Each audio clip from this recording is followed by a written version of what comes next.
In this episode, we'll get down to earth and look at how an eco-village manages its water requirements.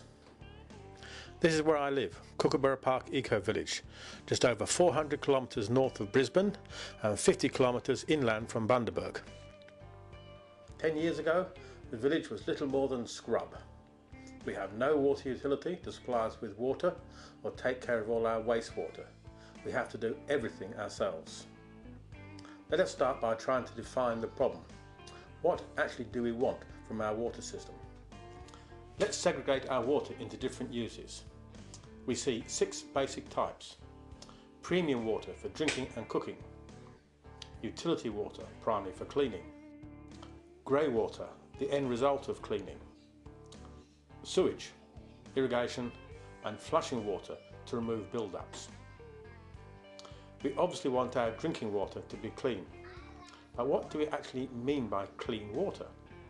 We tend to mean hygienic, free of pathogens, but we don't necessarily mean pure water. Pure water, such as distilled water, is horrid stuff to drink, absolutely flat and tasteless. But the water they market in the bottles in the supermarket, those with enticing labels, pure, fresh, mountain spring water, is neither pure nor fresh and has probably never seen a mountain spring. But it does taste good, and that is because of what's in the water, usually dissolved gases and some salts such as magnesium and calcium. But we also want premium water for cooking, washing our dishes and ourselves, and we want this to be hygienic. What options do we have?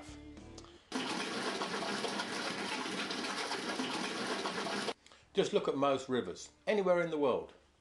We have cleared the vegetation from the sides of the river and used the land for agriculture, often for grazing cattle, but also for housing and other sources of contamination. All that shit from cows, dogs, birds just lies around, waiting to be washed into the river on the next decent rain. A minority of water authorities have the luxury of having reserved land in their catchment areas. This is better, but the water is still not totally hygienic without further processing. To ensure the water is safe for drinking, the water utilities have advanced technology which ensures the water is safe.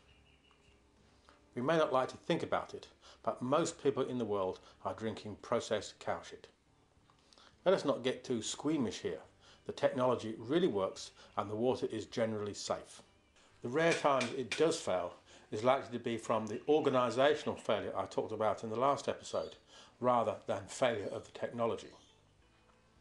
Here we have a fascinating piece of social psychology. Most people, if they think about it, totally accept that they are drinking processed cow shit, but are totally abhorrent to the idea of drinking their own processed sewage. Yet sewage is 98% pure water.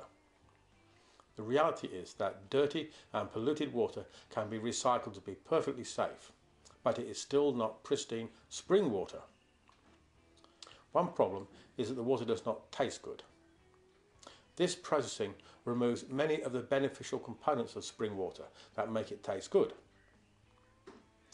The phenomenal boom in bottled water, which occurs around the world in the richer countries, is truly amazing.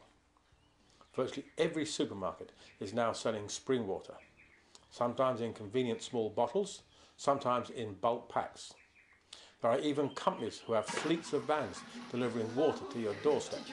Sales of bottled water have just exploded and are now seriously big business.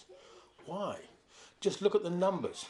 People are paying well over $1 a litre, more than the cost of fuel, when perfectly drinkable water is available from their tap at home for 1/10 of a cent, a difference of 1,000 to 1 in price. Spring water is almost the ideal water for drinking. Not only is it hygienic, it also contains trace elements like magnesium, calcium and various gases, which not only makes it taste nice, but provides a valuable source of minerals. I've even heard doctors express concern that our water supplies are so well treated, with everything taken out, that our bodies may not be receiving enough of these minerals. Of course, it would be nice to have natural spring water piped directly to our houses.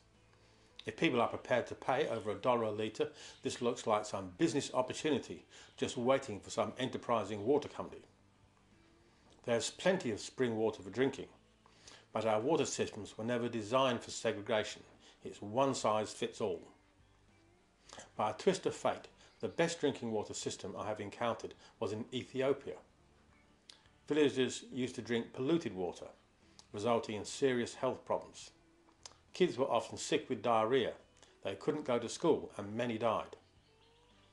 World Vision capped springs in the mountains and piped fresh spring water to the villages in the valleys.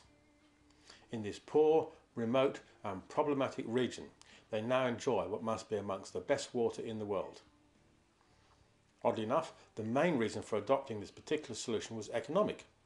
Gravity supplies the water automatically to the villages with no need for any treatment. This is no help to us in Kookaburra Park. We have no springs, creeks or rivers. The best we have is dried up creek beds, which only flow a few times a year. We do have dams, but these, despite our vegetation barriers to filter out rubbish, have the same problem of animal droppings as other dams, and the water is not good enough to drink without further processing. Our only source of water is rain, which we can catch on our roofs. It's time to do a few calculations to try and match needs to available supply, which puts some perspective into the problem. The actual amount we drink is totally minute, just a few litres a day per person. Say 10 litres per day for an average family. Let me put this in comparison. I can collect up to 40 litres per night just from dew, which is probably the cleanest water in nature.